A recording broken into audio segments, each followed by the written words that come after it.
concerning the threshold for the purpose of conviction, it is important to realize that the Constitution and the laws are evolving.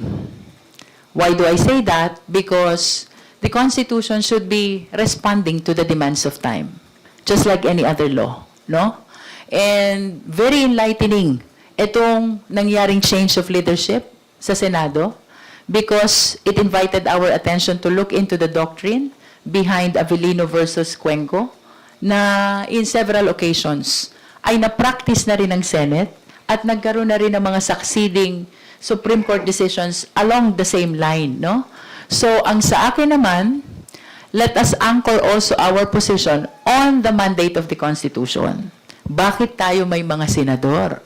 Primarily, the purpose is to represent the interest of the Filipino people.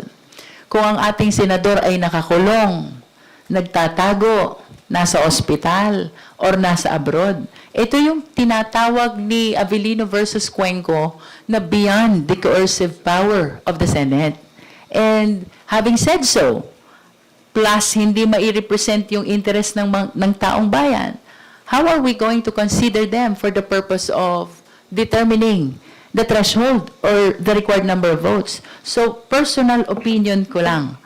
I believe that the doctrine in Avellino should be applied also in determining the number of votes required for the purpose of conviction.